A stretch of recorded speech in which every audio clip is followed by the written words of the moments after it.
तारीख 27 अगस्त। इस तारीख ने मुजफ्फरनगर के लोगों की जिंदगी और उसके मायने बदल दिए। मुजफ्फरनगर से महज 20 किलोमीटर दूर है कवाल गांव। ये कवाल गांव का मेन गेट है और इसी से आगे जब कवाल गांव खत्म होता है 2 किलोमीटर के बाद मलिकपुरा गांव रहा। मलिकपुरा के रहने वाले थे गौरव और सचिन और कवाल के ही थे शाहनवाज। 27 अगस्त को यहाँ से कुछ ही दूरी पर करीब 500 मीटर की दूरी पर तीनों की हत्या हुई। पहले शाहनवाज की और फिर बाद में सचिन और गौरव की। और यहीं से शुरू हुई नफरत की लड़ाई। दो समुदायों के बीच नफरत की ऐसी दीवार खड़ी की गई कि मुजफ्फरनगर शहर बदनाम हो गया। कवाल हर वक्त जाग रहा है। दिन का उजाला भी रात के डरावने अंधेरे से कम नहीं। 27 अगस्त को सवेरे 11 बजे के आसपास गांव के एक युवक शाहनवाज को 2 लड़कों ने मार दिया। शाहनवाज पर आरोप लगा कि उसने एक लड़की को छेड़ा था, जिस पर लड़की के भाइयों ने शाहनवाज की हत्या कर दी। लेकिन शाहनवाज के पिता कहते हैं कि उसके बेटे को बेवजह बदनाम किया गया और मारा गया। सच्चाई कितनी भी नहीं है, बिल्कुल झूठ, सफेद झूठ। ऐसा हमारा बच्चा कोई है ही नहीं जो लड़की से छेड़खानी करे या लड़कियों की तरफ देखे।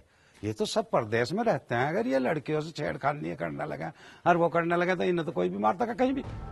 शाहनवाज के पिता अपने जवान बेटे की तस्वीर सीने में लगाए बस रोते रहते हैं। 20 दिन पहले ही तो वो अपने घर लौटा था। उसकी हत्या का आरोप जिन 2 भाइयों पर लगा उन्हें भी भीड़ ने पीट पीट कर मार डाला।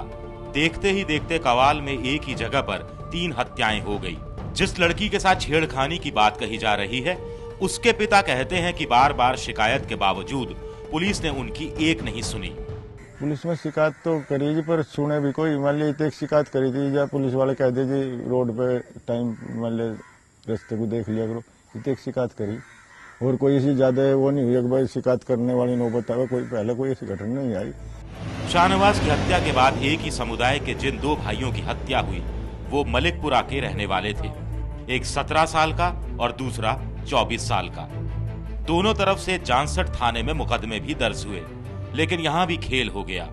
आरोप है कि ऊपर से दबाव के चलते एक समुदाय के कुछ लोगों के नाम जानबूझकर मुकदमे में डाल दिए गए। शुरुआत तो दौर में या प्रशासन की ढील मान लो इसे, जो समय रहे तो ये कुछ ऐसा निर्णय लिया जाता तो दंगा तो नहीं होता। मुकदमे के खेल की पोल खुलने से बात और ज्यादा बिगड़ गई।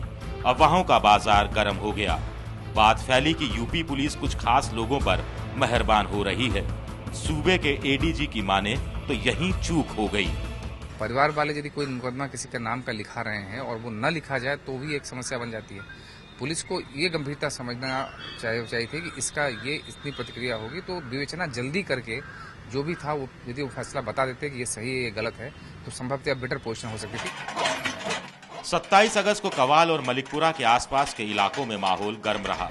समाजवादी पार्टी के कुछ नेताओं के दबाव में मुजफ्फरनगर के उस वक्त के डीएम सुरेंद्र सिंह और एसएसपी मंजिल सैनी का देर रात तबादला कर दिया गया।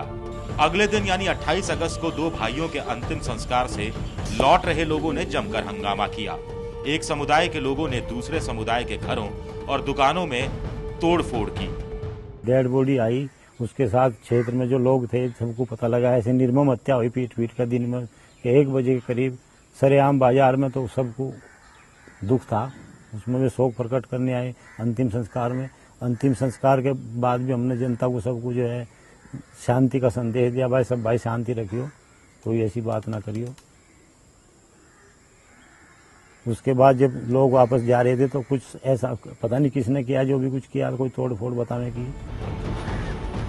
अब सवाल यह है कि एक ही समुदाय के लोगों को अंतिम संस्कार के लिए यात्रा निकालने की इजाजत क्यों दी गई, वो भी कवाल के उस इलाके से जहां दूसरे समुदाय के लोग रहते हैं। दोनों तरफ से अब माहौल और गर्माने लगा था।